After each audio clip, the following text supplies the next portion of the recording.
وصلى الله على نور كزو شد نور پیدا زمین از نحمده ونصلي ونسلم على رسوله الكريم وعلى آله واصحابه أجمعين أما بعد اعوذ باللہ من الشیطان الرجیم بسم اللہ الرحمن الرحیم ناظرین و سامعین السلام علیکم ورحمۃ اللہ وبرکاتہ۔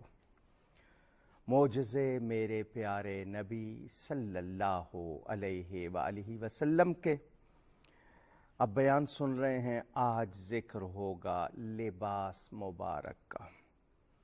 آپ کا عام لباس، آپ جس کو ہم کرتا یا قمیص کہتے ہیں، وہ گھٹنوں تک، گھٹنے اس میں ڈھکے ہوتے تھے، اور چادر جس کو تہبند یا لنگی کہتے ہیں۔ ایک روایت ہے صرف کہ آپ نے مینا کے بازار سے ایک مرتبہ پاجامہ خریدا تھا۔ کہا جاتا ہے جب خریدا تھا تو شاید پہنا بھی ہو، ورنہ بالعموم چادر جس کو تہبند یا لنگی کہتے ہیں وہ آپ کا لباس تھا۔ عمامہ شریف زیادہ تر سفید، کبھی سیاہ کبھی سبز استعمال فرمایا۔ شملہ یہ کبھی چھوڑتے کبھی نہیں، دونوں شانوں کے بیچ ہوتا یا کبھی دوش مبارک پر، کندھے پر۔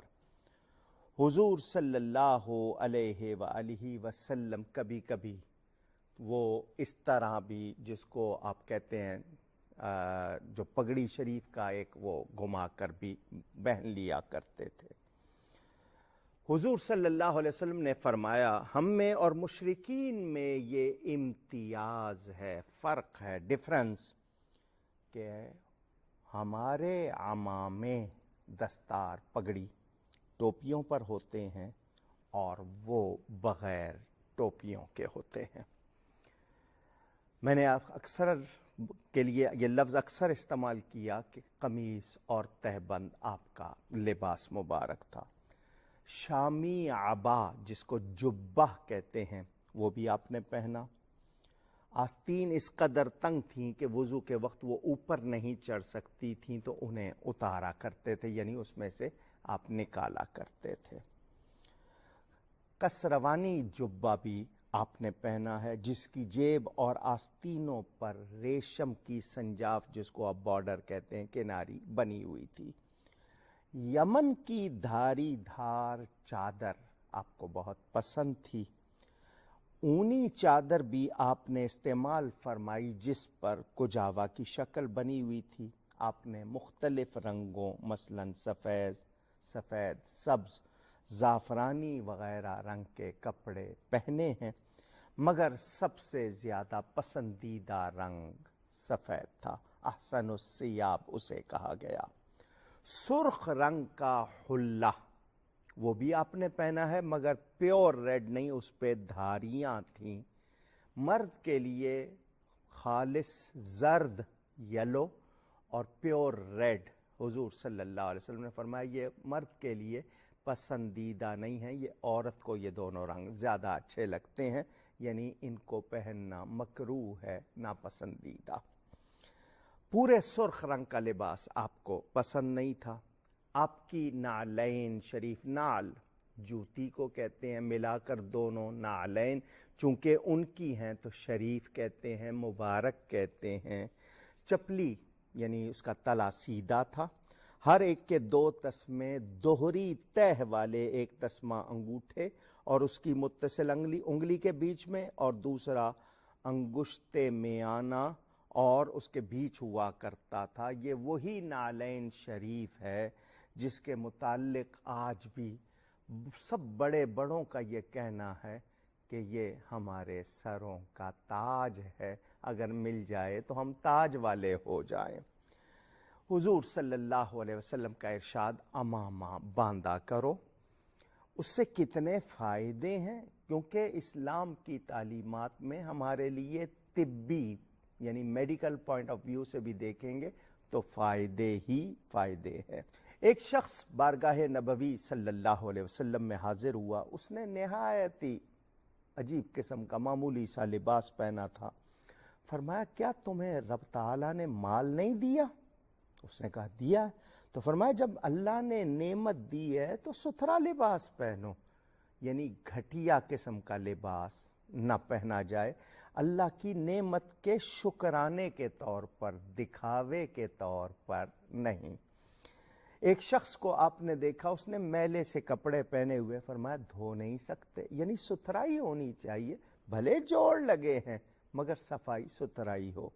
ایک شخص کے بال بہت بکھرے ہوئے تھے، فرمایا تم سے اتنا نہیں ہوتا کہ کنگھی کر لو، یعنی نفاست کا خیال رہے کہ اللہ نے اچھا بنایا ہے تو ہم اپنے آپ کو ستھرا رکھیں، اچھا رکھیں۔ حضور اکرم صلی اللہ علیہ وآلہ وسلم نے مرد کے لیے ریشم کے لباس کو منع فرمایا۔ حضرت ابن سعد رضی اللہ عنہ فرماتے ہیں غزوہ خندق میں کفار کی طرف سے عمر بن عبد ود جو بڑا بہادر اور نڈر تھا میدان میں نکلا اور مسلمانوں سے کہنے لگا کوئی ہے جو تم میں میرا مقابلہ کرے؟ یہ سن کر حیدر کرار حضرت سیدنا علی کرم اللہ تعالی وجہ الکریم نکلے، حضور صلی اللہ علیہ وسلم سے اجازت چاہی تو حضور نے فرمایا میرے قریب آؤ۔ نبی پاک صلی اللہ علیہ وسلم نے انہیں اپنی تلوار عطا فرمائی اور اپنی دستار مبارک ان کی دستار پر باندھی، فرمایا جاؤ اب لڑو، اللہ تعالیٰ تمہیں اس پر فتح عطا فرمائے۔ وہ شیر خدا آگے بڑھے اور وہ کئی لوگوں سے لڑنے والا بڑا ہی جنگجو قسم کا تھا، مگر حضور کی دستار اور تلوار کی برکت سے حضرت علی نے ایک ہی وار میں اس کا کام تمام کر دیا۔ میں لباس مبارک کی بات کر رہا ہوں۔ حضرت علی کرم اللہ تعالی وجہ الکریم کی والدہ ماجدہ حضرت سیدہ فاطمہ بنت اسد رضی اللہ تعالی عنہ وفات پا گئیں۔ حضرت علی روتے ہوئے حضور صلی اللہ علیہ وسلم کی بارگاہ میں آئے۔ بچہ 8 سال کا ہو یا 80 سال کا، ماں کی وفات پر آنکھوں میں آنسو ضرور آتے ہیں۔ ماں بڑی نعمت ہوتی ہے۔ حضرت علی جب خبر دیتے ہیں حضور آپ کی چچی اور میری والدہ انتقال کر گئی ہیں، حضور صلی اللہ علیہ وسلم نے فرمایا اللہ اس پر رحم فرمائے اور تم پر بھی۔ حضور صلی اللہ علیہ وسلم اپنی چچی کے پاس آئے اور کیا کہا؟ فرمایا تم میری ماں کے بعد میری ماں تھی، تم خود بھوکی رہتی تھیں اور مجھے پیٹ بھر کے کھلاتی تھیں، تم خود اچھا نہیں پہنتی تھیں مگر مجھے اچھا پہناتی تھیں، تم خود اچھے اچھے کھانے نہیں کھاتی تھیں مگر مجھے کھلاتی تھیں، تمہارا مقصود صرف اللہ کی رضا تھا۔ حضور صلی اللہ علیہ وسلم ظاہری دنیاوی گنتی کے لحاظ سے 6 برس کی عمر بتائی جاتی ہے۔ والدہ ماجدہ حضرت سیدہ آمینہ رضی اللہ تعالی عنہ وصال فرما گئیں۔ حضور صلی اللہ علیہ وسلم اپنے دادا جان کے پاس آئے تھے، ان کے پاس رہے 8 برس کی ظاہری طور پر عمر شریف ہوئی، دادا جان چل بسے۔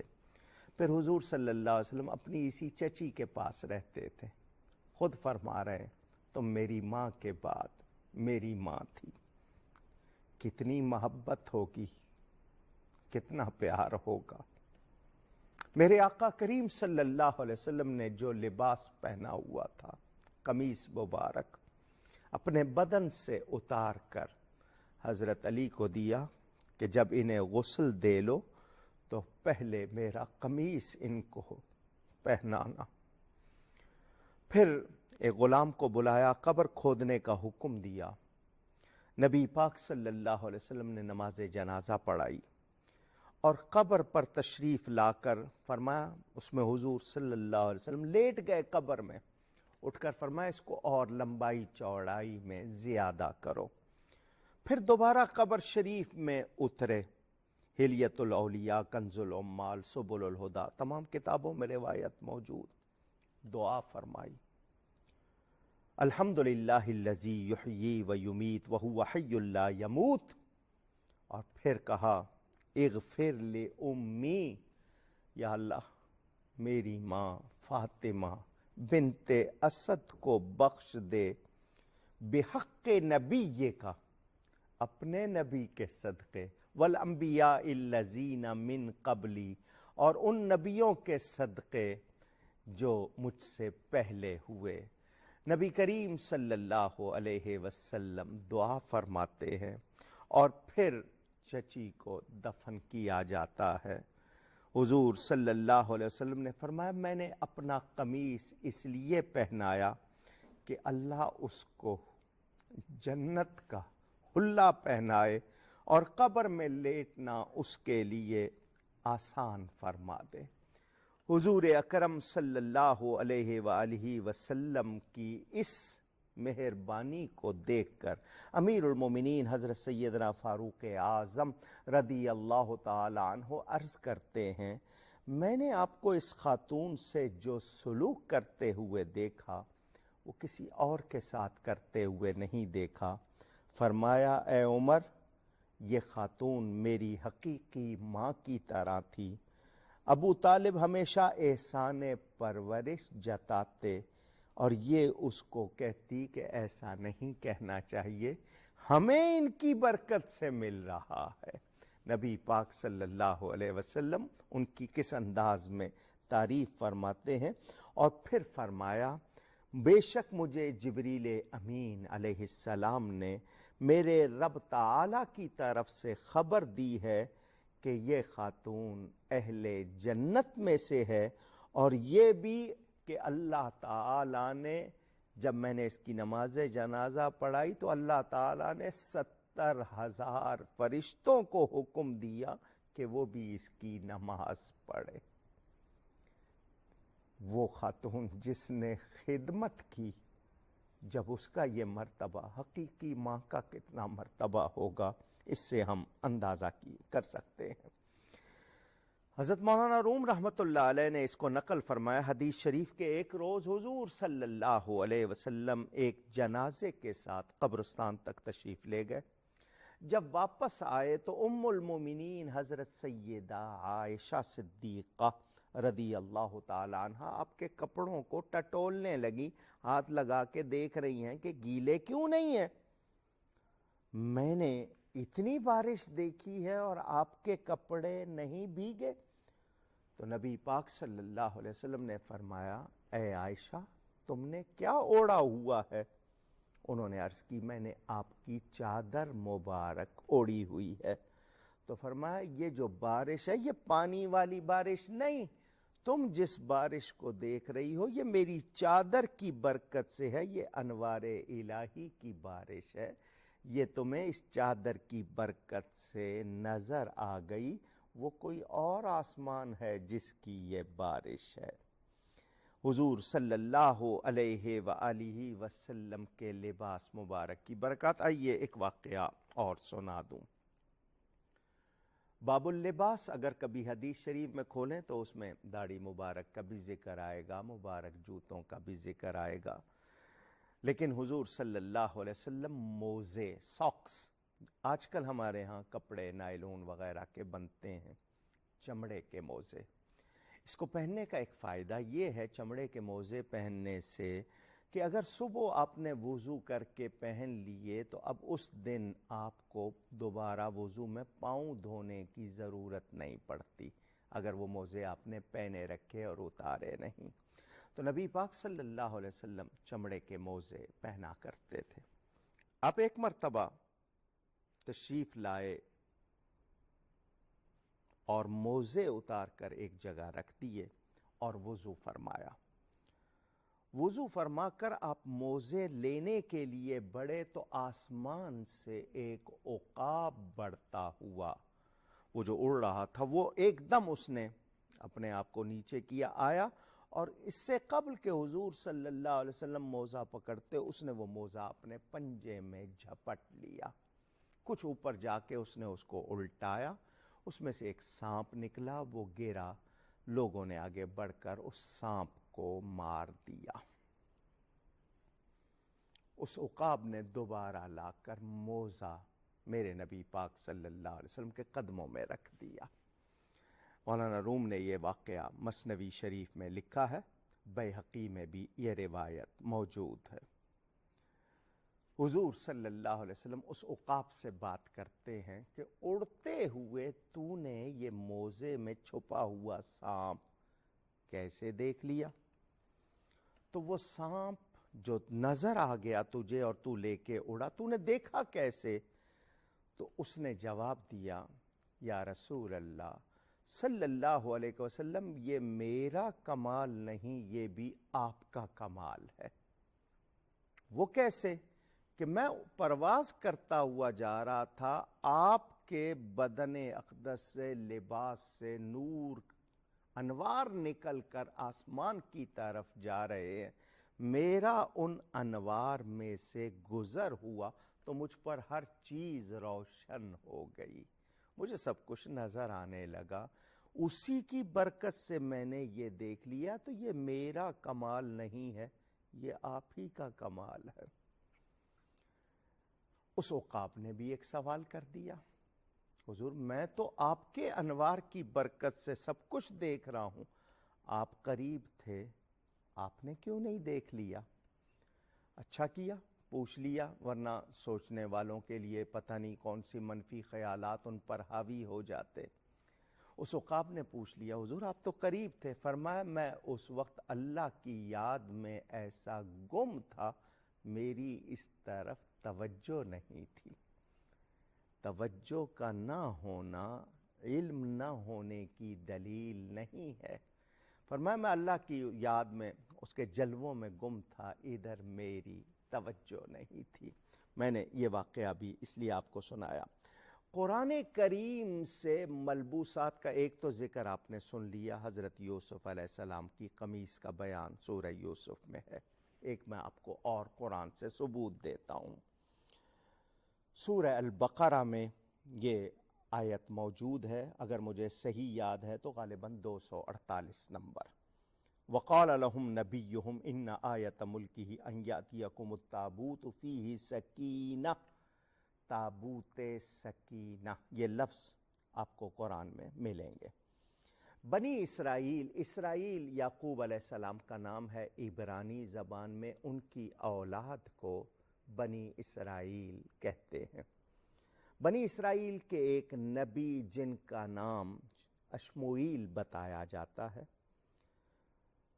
انہوں نے ان سے فرمایا، طالوت بادشاہ تھا، کہ بادشاہی کی یہ نشانی ہے کہ وہ تمہارے پاس وہ صندوق آئے گا جس میں تمہارے رب کی طرف سے تسکین کا سامان ہے، اور موسیٰ علیہ السلام اور ہارون، مما ترک آل موسیٰ و آل ہارون، یہ الفاظ قرآن کے ہیں کہ ہارون علیہ السلام اور موسیٰ علیہ السلام کے چھوڑے ہوئے تبرکات ہیں، اس کو فرشتے اٹھا کر لائیں گے، اس میں تمہارے لیے عظیم نشانی ہے اگر تم مومن ہو، ایمان والے ہو۔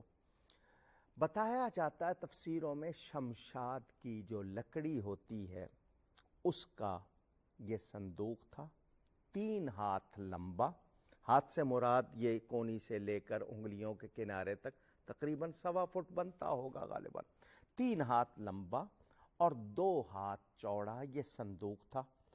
اللہ تعالیٰ نے اسے حضرت آدم علیہ السلام پر نازل فرمایا تھا، اس میں انبیاء کرام علیہ السلام کی وہ شبیہ جو کپڑوں پر بنی ہوئی تھی، اور یہ وراثتاً منتقل ہوتا ہوا حضرت موسیٰ علیہ السلام تک پہنچا تھا۔ اس کے بعد بنی اسرائیل کے پاس رہا، اس وقت اس میں حضرت موسیٰ علیہ السلام کی لاٹھی، کپڑے اور نالین، حضرت ہارون کا عمامہ، ان کا عصا اور چند ٹکڑے الواح تختیوں کے تھے، اس کو تابوت سکینہ کہا گیا، اور قرآن میں اس کا بیان موجود ہے۔